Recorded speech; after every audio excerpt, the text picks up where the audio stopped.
para a senhora professora Alexandra Rufino dos Santos, da Educação Básica da Prefeitura Municipal de Guarulhos, São Paulo. Agradeço e cumprimento todos que compõem a mesa, agradeço à Comissão de Educação pela oportunidade de participar desse seminário. Eu sou professora da Rede Municipal de Guarulhos, sou formada em Pedagogia, pós-graduanda em Ciência e Tecnologia pela Universidade Federal do ABC. E eu, assim como os meus colegas de trabalho, encontramos muitos impasses que impedem os avanços da qualidade da educação. E, diante disso, em 2017, recebemos um convite na nossa cidade a participar de uma Conferência Municipal de Educação chamada CONAE, e que tem o objetivo de avaliar e monitorar o PNE. E foram vários dias de debate, muita intensa participação dos protagonistas da educação, de pais e professores. A Secretaria Municipal de Guarulhos, de Educação de Guarulhos, ela não mediu esforços para atingir um amplo debate com a comunidade escolar. Então, realizaram 8 conferências regionais. Uma associação de pais e estudantes realizou uma conferência livre e reuniram 150 pessoas. E nós nos debruçamos no documento referência do CONAE 2018, elaborado pelo Fórum Nacional de Educação, onde pais, professores, gestores opinaram, reivindicaram e sugeriram muitas alterações do documento original. Estivemos um fim de semana reunidos numa conferência municipal e, a partir daí, foram eleitos alguns delegados, da qual eu faria parte, né? E quando chegou na etapa intermunicipal que realizou em Suzano, envolvia 11 cidades. E, para meu espanto, quando nós chegamos lá, apenas 2 cidades haviam feito suas conferências municipais. Foram discussões calorosas, tensos debates, alguns eixos não conseguiram terminar as suas discussões por falta de tempo, e deixando assim o texto original da forma que o Fórum Nacional de Educação havia proposto. E toda a discussão realizada na minha cidade ficou no limbo. E mesmo assim, diante desses impasses, diante de tanta discussão naquele fim de semana, foram eleitos delegados para a etapa estadual. E, neste momento, surgiram muitas decepções. Porque, como regra, para a eleição dos delegados foi dividida entre os verdadeiros protagonistas protagonistas da educação, né, e as entidades civis dessa forma. Então, os gestores, professores, conselheiros, estudantes e pais da rede municipal, estadual e particular dividiram-se em 14 vagas, ficando para a rede municipal apenas 4 vagas para professores, 1 vaga para representante de pais e 1 vaga para estudante, a serem divididos por 11 cidades. Gestores e professores estudantes da educação profissional dividiram-se em 5 vagas. Gestores, professores e estudantes da educação superior dividiram-se em 8 vagas. E, por fim, para as entidades civis, outras 14 vagas. Então, a impressão, ao final da Conferência Intermunicipal em Suzano, era de impotência.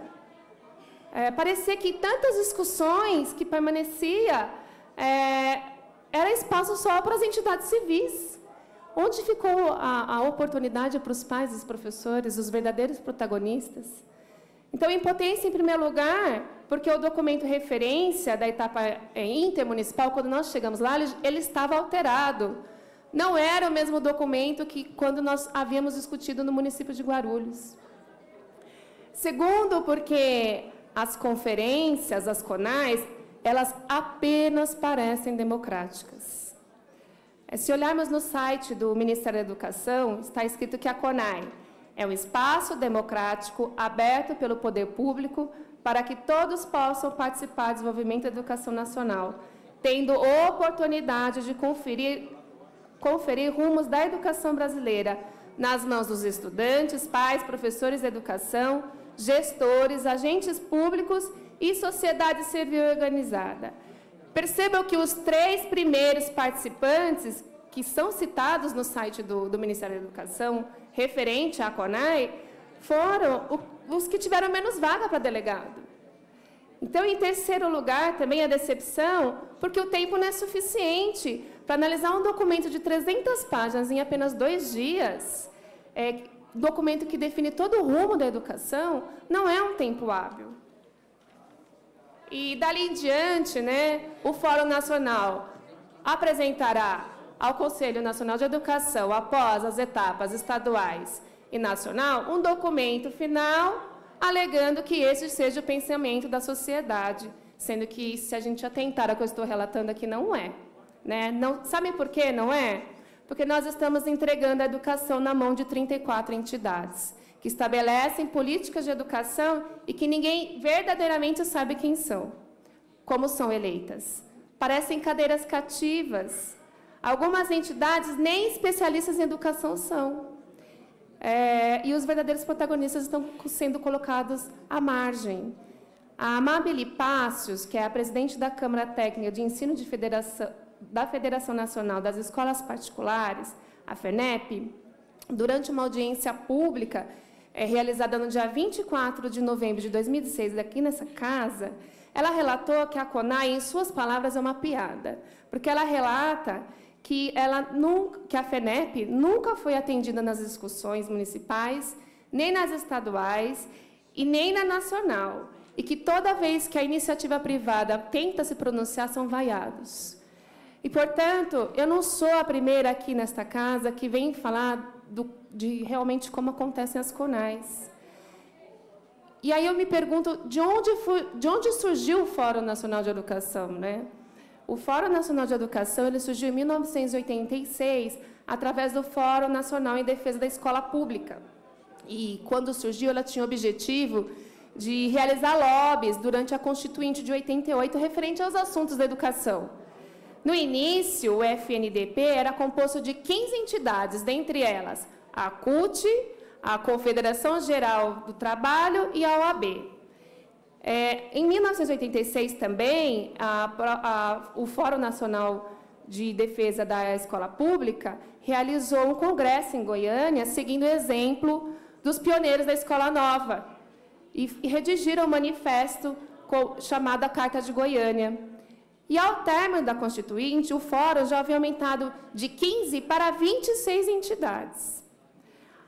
Após a Constituinte, o Fórum Nacional de Defesa da Escola Pública apresentou um anteprojeto de LDB, que defendia a estrutura do Conselho Nacional de Educação fosse incorporada pelo Fórum Nacional de Educação com caráter normativo, mas o deputado Jorge Age, na época, ele achou a ideia boa, mas ele achou que era melhor um caráter consultivo.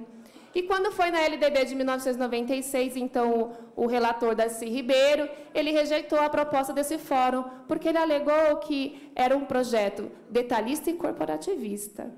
Mas passou-se os anos, né, e quando foi em 2010, porque também, na aprovação da LDB de 96, que é o projeto apresentado pelo Darcy Ribeiro, não entrou, em momento algum, não mencionou, em algum momento, a constituição de algum fórum. Mas, depois, em 2010, 14 de dezembro de 2010, então, o ministro da Educação, Fernando Haddad, ele retomou a ideia de instituição do fórum. E ele criou o Fórum Nacional de Educação pela Portaria 1407, que, segundo a portaria, diz assim: tendo em vista a necessidade de institucionalizar mecanismos do planejamento educacional participativo que garantisse o diálogo como método e a democracia como fundamento.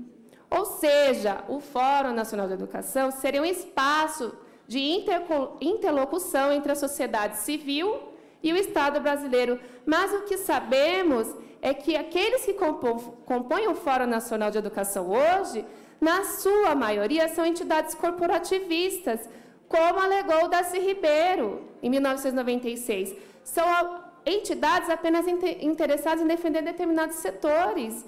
E, enquanto nós, professores, deixarmos que a educação seja guiada por essas entidades, eu acredito que nós não conseguiríamos avançar na qualidade da educação. Precisamos dar espaço também para os verdadeiros protagonistas, que são os professores das salas de aula. Olhamos para a nossa história, né? Getúlio Vargas, em 1931, ele chegou nos pioneiros da Escola Nova e pediu, na 4ª Conferência Nacional de Educação, promovida pela ABE, ele pediu, gente, me mostra um caminho para construir uma educação. Então, vejamos, Getúlio Vargas, ele se direcionou aos verdadeiros educadores. Ele não procurou entidades com determinados interesses. Então, eu termino a minha fala aqui para a gente refletir um pouco sobre o debate dessa mesa, né? Que é PNE, qualidade da educação, autonomia e valorização profissional. E aí eu pergunto, que valorização e autonomia nós estamos oportunizando aos professores e os verdadeiros educadores, né, que valorização nós estamos dando a eles, sendo que nós estamos tirando eles da oportunidade de construir políticas educacionais. Então, eu termino a minha fala aqui, que deixe os professores decidirem também os caminhos da educação. Agradeço a todos pela atenção. Obrigado, professora Alexandra Rufino dos Santos, da Rede de Educação Básica de Guarulhos, Rede Municipal.